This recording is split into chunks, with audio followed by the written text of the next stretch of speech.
خطبے کی اذان مسجد کے اندر دینا چاہیے یا باہر؟ اگر باہر دینا چاہیے تو ثبوت کیا ہے اس کا؟ دیکھیے حضرت، یہ کچھ لوگ گمراہیت پر ہیں یا ہر ڈھیمی پر ہیں۔ میں آپ کے سامنے حدیث رکھتا ہوں، کئی حدیثیں ہیں کہ علی سعید بن اسید رضی اللہ تعالیٰ عنہ قال کان یؤذن بین یدی رسول اللہ صلی اللہ تعالیٰ علیہ وسلم اذا جلس علی المنبر یوم الجمعۃ علی باب المسجد و ابی بکر و عمر، یعنی حضرت سعید بن یزید رضی اللہ تعالیٰ عنہ سے روایت ہے کہ حضرت رضی اللہ تعالیٰ عنہ یعنی حضرت عمر اور حضرت ابوبکر صدیق رضی اللہ تعالیٰ عنہ کے زمانے میں مسجد خطبے کی اذان مسجد کے باہر ہوا کرتی تھی۔ ایسا ہی ہے حضرت، جب سرکار صلی اللہ علیہ وسلم جمعہ کے روز ممبر پر تشریف رکھتے تھے تو خود سرکار صلی اللہ علیہ وسلم کے سامنے مسجد کے باہر دروازے پر ہوا کرتی تھی۔ اس لیے فتاوی قاضی خان، فتاوی عالمگیری، بحر الرائق اور فتح القدیر وغیرہ میں مسجد کے اندر اذان دینے کو منع فرمایا، اور تحتوی علی مراقی الفلاح نے مکروہ لکھا۔ السلام علیکم ورحمۃ اللہ وبرکاتہ۔ میرے ایک بہت عزیز دوست نے ممبئی سے یہ ویڈیو سینڈ کر کے اس کا جواب مانگا ہے۔ اس ویڈیو میں محترم نے ایک حدیث اور 5 فقہی کتابوں کا حوالہ دے کر یہ مسئلہ ثابت کرنے کی کوشش کی ہے کہ جمعے کی اذان جو خطبے کے لیے ہوتی ہے وہ مسجد کے اندر خطیب کے سامنے ہونے کے بجائے مسجد سے باہر دروازے پر ہونی چاہیے، اور محترم نے کہا کہ جو لوگ اس کے خلاف کرتے ہیں وہ لوگ ضد اور ہٹ دھرمی میں مبتلا ہیں۔ محترم نے اپنا خیالی مسئلہ ثابت کرنے کے لیے انہوں نے جو حدیث پیش کی ہے، یہ حدیث سنن ابو داؤد جلد نمبر 1 صفحہ نمبر 155 پر موجود ہے۔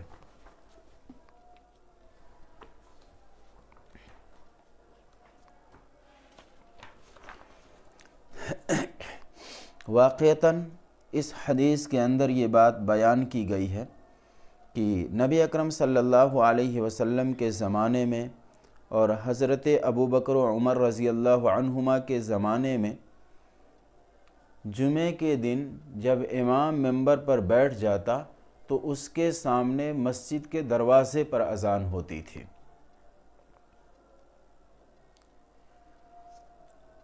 لیکن اس روایت کے اندر جو خاص لفظ علی باب المسجد ہے، مسجد کے دروازے پر، یہ لفظ اسی لفظ پر محترم نے اپنے استدلال کا دار و مدار رکھا ہے۔ یہ لفظ صرف اسی حدیث کے اندر ہے، ورنہ تو یہ حدیث جو ہے صحاح ستہ کی اگر ہم صرف بات کریں تو مسلم کو چھوڑ کر کے باقی 5 کتابوں میں یہ روایت ہے،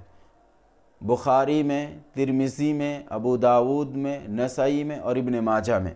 اور خود اس سنن ابو داؤد میں یہ حدیث 2 بار ہے۔ جہاں پر یہ حدیث ہے اس سے پہلے بھی یہ حدیث 1 بار ہے، لیکن اس کی پہلی حدیث میں اور جو باقی ہم نے 4 کتابوں کے نام لیے ہیں ان کتابوں میں سے کسی میں بھی علی باب المسجد کا لفظ نہیں ہے۔ تو جب یہ حدیث اتنی کتابوں میں ہے اور اتنی بار مروی ہے تو پھر یہ علی باب المسجد کا لفظ آخر بار بار کیوں نہیں مل رہا ہے؟ تو جب یہ حدیث اتنی کتابوں میں ہے اور ان میں سے علی باب المسجد کا لفظ صرف ایک روایت میں ہے تو اس کا مطلب یہ ہے کہ یہ لفظ محل تحقیق ہے، اسے سوچنے اور تحقیق کرنے کی ضرورت ہے کہ کیا حدیث کے اندر یہ علی باب المسجد کا لفظ ثابت ہے یا ثابت نہیں ہے۔ تو ہم اس کی تحقیق کرنے کے لیے یہ ہمارے ہاتھ میں کتاب ہے فتح الباری حافظ ابن حجر عسقلانی کی، اس کی جلد نمبر 2 ہے اور یہ اس کا صفحہ نمبر 500 ہے۔ اس کے حاشیے پر یہ جو خاص لفظ ابو داؤد کے اندر تھا علی باب المسجد، اس لفظ کے بارے میں لکھا ہے فَيَكُونُ فِي صِحَّةِ هَذِهِ الزِّيَادَةِ نَظْرٌ، کہ یہ علی باب المسجد کا لفظ جو ہے اس کی صحت اور درستگی محل نظر ہے، یعنی کتب احادیث سے یہ لفظ ثابت ہی نہیں ہے۔ تو جب کتب احادیث میں یہ لفظ ثابت ہی نہیں ہے، ثابت کیوں نہیں ہے؟ ویڈیو لمبی ہو جائے گی، ورنہ میں تفصیل کے ساتھ اس کو بیان کرتا کہ کیوں ثابت نہیں ہے۔ ابھی میں صرف ایک حوالے پر اکتفا کرتا ہوں کہ آپ کے ہاتھ میں سامنے کتاب ہے فتح الباری، اس کی جلد نمبر 2 ہے، اور اس کے حاشیے پہ لکھا ہے کہ اس میں علی باب المسجد کا لفظ ثابت نہیں ہے۔ تو جب یہ لفظ ہی ثابت نہیں ہے تو اسی لفظ پر محترم کے مسئلے کا پورا دار و مدار تھا، یہ لفظ ہی ثابت نہیں ہے تو اس حدیث سے یہ مسئلہ ثابت نہیں ہوا۔ اور دوسری بطور دلیل کے محترم نے 5 فقہی کتابوں کا حوالہ دیا ہے۔ ان کتابوں کا حوالہ بالکل ٹھیک ہے، لیکن مسئلہ بیان کرنے میں محترم نے بہت بڑی خیانت سے کام لیا ہے۔ خیانت سے کام یہ لیا ہے کہ فی الحال مسئلہ یہ درپیش تھا کہ جمعہ میں خطبے کی اذان کہاں پہ ہونی چاہیے، لیکن جو انہوں نے حوالے پیش کیے ہیں ان سارے حوالوں اور ان سارے مسئلوں کا تعلق 5 وقتہ نمازوں سے اور جمعہ کے اذان اول سے ہے۔ یہی وجہ ہے کہ یہ جتنی کتابیں بطور حوالے کے پیش کیے ہیں ان کتابوں میں باب الاذان سے یہ مسئلہ پیش کر رہے ہیں، اور ان کتابوں میں باب الجمعہ کے اندر یہ مسئلہ لکھا ہوا ہے کہ جمعہ میں خطیب کے سامنے اذان ہونی چاہیے۔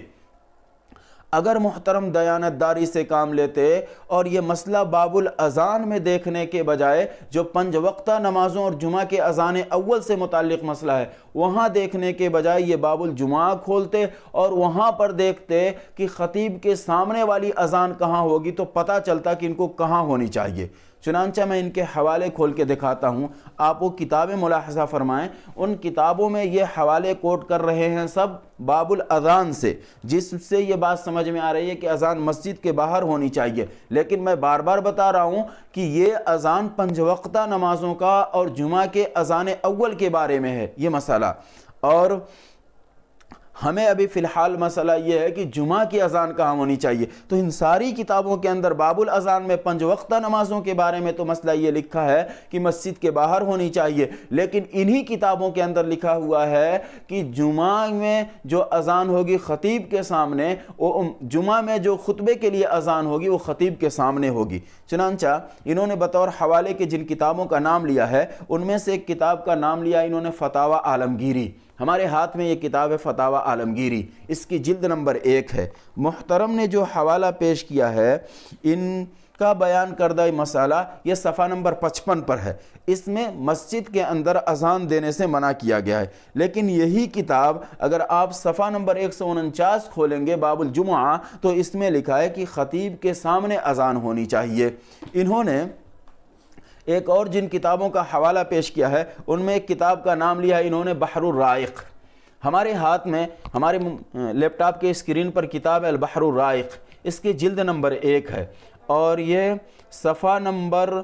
444 ہے۔ اس کے اندر محترم نے جو مسئلہ بیان کیا وہ لکھا ہے کہ اذان مسجد کے باہر ہونی چاہیے، لیکن اگر یہی کتاب آپ کھولیں گے جلد نمبر 2 اور یہ اس کا صفحہ نمبر ہے 274، اس میں مسئلہ لکھا ہوا ہے کہ اذان خطیب کے سامنے ہونی چاہیے۔ انہوں نے جو اور بطور حوالے کی تیسری کتاب کا نام لیا ہے فتح القدیر، میرے ہاتھ میں یہ کتاب ہے فتح القدیر، اس کی جلد نمبر 1 ہے۔ اس میں وہ مسئلہ لکھا ہوا ہے جو محترم نے بیان کیا ہے، اس کے صفحہ نمبر 250 پر وہ مسئلہ لکھا ہوا ہے جو محترم نے بیان کیا ہے کہ اذان مسجد سے باہر ہونی چاہیے۔ لیکن اگر یہی کتاب اٹھائیں گے فتح القدیر جلد نمبر 2 اور یہ اس کا صفحہ نمبر ہے 67، اس کے اندر مسئلہ لکھا ہوا ہے کہ اذان خطیب کے سامنے ہونی چاہیے۔ انہوں نے اور چوتھی کتاب کا نام لیا ہے تحتاوی علی مراقی الفلاح، میرے ہاتھ میں یہ کتاب ہے تحتاوی علی مراقی الفلاح۔ محترم نے جو مسئلہ نقل کیا ہے یہ صفحہ نمبر 197 سے مسئلہ نقل کیا ہے کہ اس میں لکھا ہے کہ اذان مسجد سے باہر ہونی چاہیے، لیکن اگر یہی کتاب آپ کھولیں گے صفحہ نمبر 515 تو اس میں مسئلہ لکھا ہوا ہے کہ اذان خطیب کے سامنے ہونی چاہیے۔ تو محترم نے خلط مبحث کیا ہے، مسئلہ کہیں سے تھا اور اس کو حوالہ کہیں کا پیش کر دیا۔ مسئلہ یہ تھا کہ جمعہ میں خطیب کے خطبے کے لیے جو اذان ہوتی ہے وہ اذان کہاں ہوگی، اور انہوں نے سارے حوالے پیش کر دیے کہ 5 وقتہ نمازوں کی جو اذانیں ہوتی ہیں یا جمعہ میں جو پہلی اذان ہوتی ہے وہ اذان کہاں سے ہونی چاہیے۔ انہوں نے وہ سارے حوالے اٹھا کر کے انہوں نے خطبے کی اذان پر لا کر کے فٹ کر دیا ہے۔ یہ بہت بڑی خیانت سے انہوں نے کام لیا ہے۔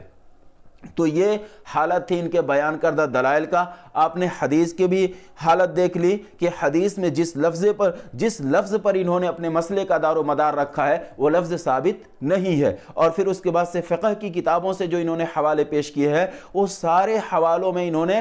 بہت بڑی خیانت سے کام لیا کہ مسئلہ تھا کہ جمعہ میں خطیب کے سامنے خطبے کے لیے جو اذان ہوتی ہے وہ کہاں ہونی چاہیے، اور انہیں سارے حوالے پیش کر دیے 5 وقتہ نمازوں کی اذان جو لکھا گئی مسجد سے باہر ہونی چاہیے، وہ حوالے اٹھا کر کے یہاں پر فٹ کر ڈالے۔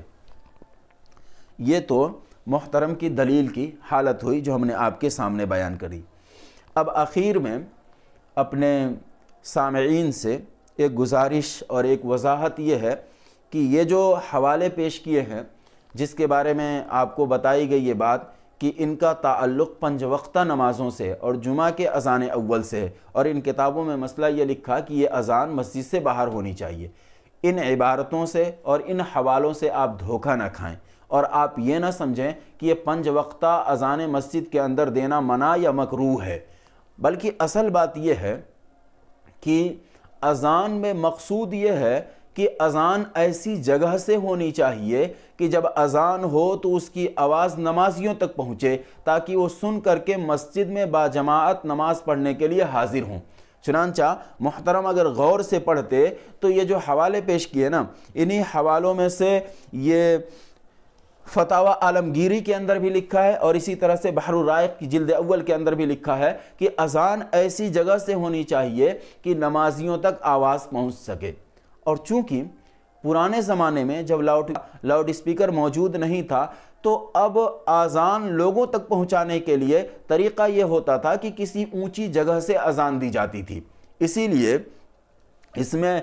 تحتاوی علی مراقی الفلاح میں اور اسی طریقے سے فتح القدیر کے اندر مسئلہ لکھا یہ ہے کہ سنت یہ ہے کہ اذان کسی اونچی جگہ سے ہو، اور دوسری کئی کتابوں میں فقہ کے مسئلہ لکھا ہوا ہے کہ اذان مینارے کے اوپر سے ہونی چاہیے یا مسجد کے چھت کے اوپر سے ہونی چاہیے۔ اور ان دونوں کتابوں میں جن کا ابھی نام لیا ہم نے، تحتاوی علی مراقی الفلاح اور فتح القدیر، اس کے اندر لکھا ہے کہ اذان کسی اونچی جگہ سے ہونی چاہیے، اور اگر اونچی جگہ نہ مل سکے تو مسجد کے صحن میں اذان ہونی چاہیے۔ اس سے یہ بات معلوم ہوئی کہ مسجد کا جو احاطہ ہے اس کے اندر اذان دینا منع ہو، اصل میں ایسا نہیں ہے۔ بات یہ تھی کہ پرانے زمانے میں لوگوں تک آواز پہنچانے کا طریقہ یہ ہوتا تھا کہ کسی اونچی جگہ سے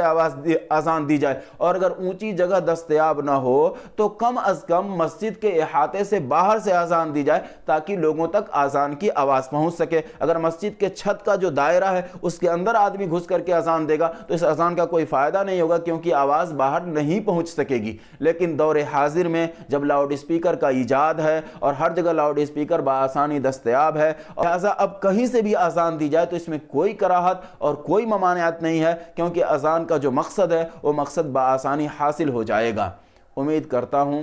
کہ مسئلے کی نوعیت سمجھ میں آ چکی ہوگی۔ اللہ تبارک و تعالی ہمیں صحیح صورتحال سمجھنے اور اس پر عمل کرنے کی توفیق عنایت فرمائے۔ السلام علیکم ورحمۃ اللہ وبرکاتہ۔